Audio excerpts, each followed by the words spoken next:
Hi, so today I'm going to be talking about the regulation of gene expression. Here I have quite a complicated looking diagram, and it's basically of a cell. In purple we have the nucleus, and everything else that you see around here, that's part of the cytoplasm. In the nucleus you can see we have our double-stranded DNA, then it turns into RNA through the process of transcription. We see that our RNA leaves the nucleus, and then our RNA is moving in different places throughout the cell. It can either be translated into a polypeptide chain in order to become a fully formed protein, or a native conformation, which is another word for a fully formed protein or a protein in its final shape. You can see that there's the process of degradation going on.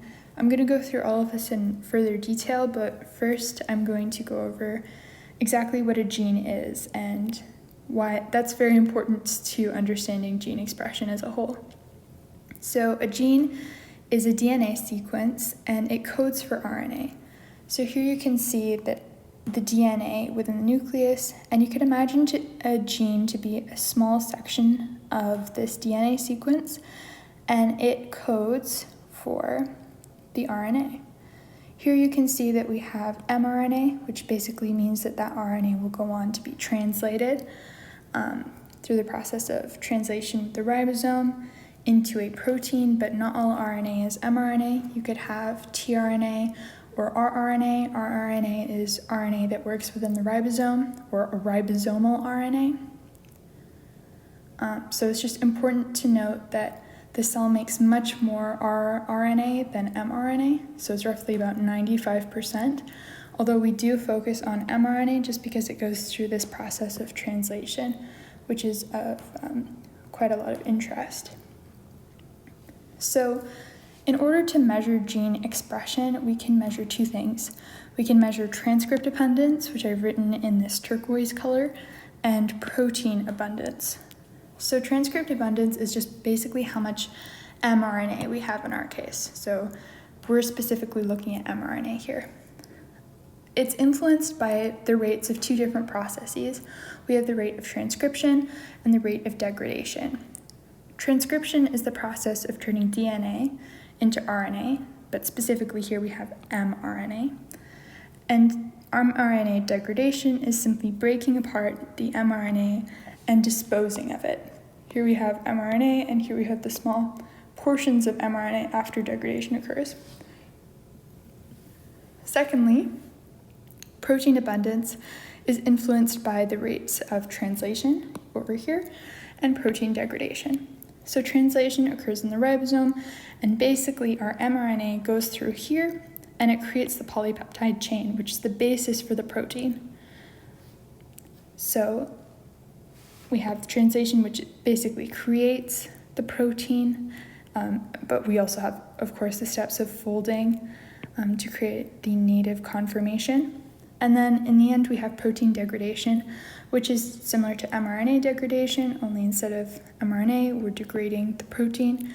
And an interesting thing is that this occurs in the proteasome, which is basically where proteins are the cell disposes of the proteins in the proteasome. So gene expression is regulated by these two things, transcript abundance and protein abundance. But these two things are regulated by other rates, or the rates of these other processes that I've written in white. So those four processes are transcription, mRNA degradation, translation, and protein degradation. And the rates of these different processes is what can change transcript abundance, protein abundance, and thus gene expression. So first we're going to look at transcript abundance. So that's basically how much mRNA in this case that you have. So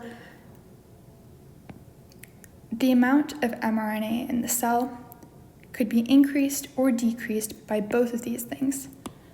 For example, transcription. If we're creating more mRNA from DNA, so we're transcribing, we're going to have more mRNA in the cell. If transcription is increased, we're going to have an increase in transcript abundance because we're going to be creating more mRNA.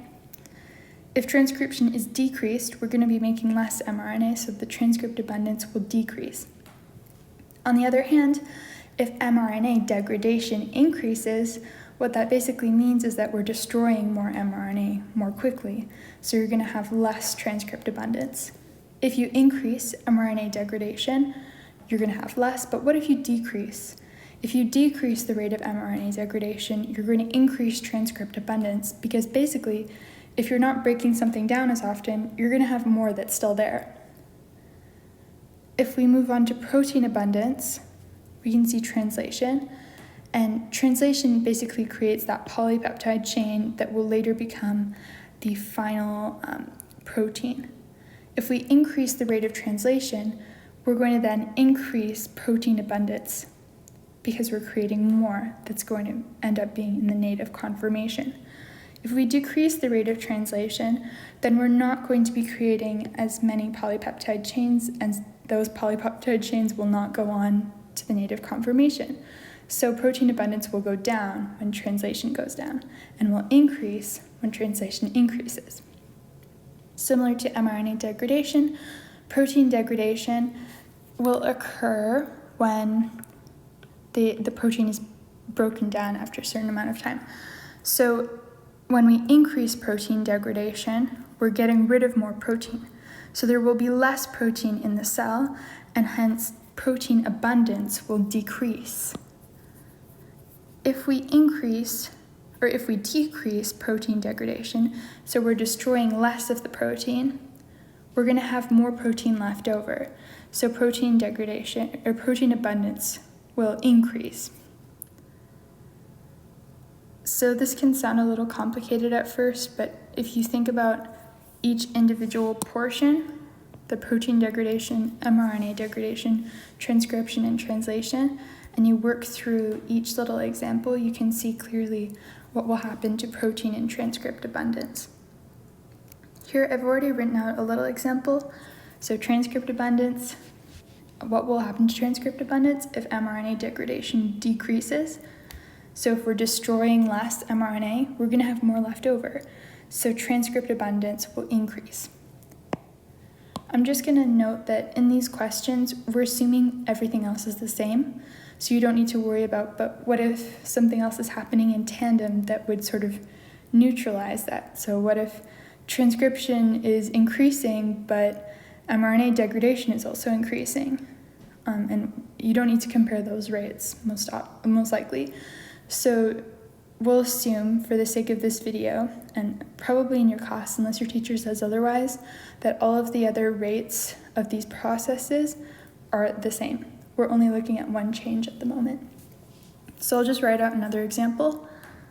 So what happens to protein abundance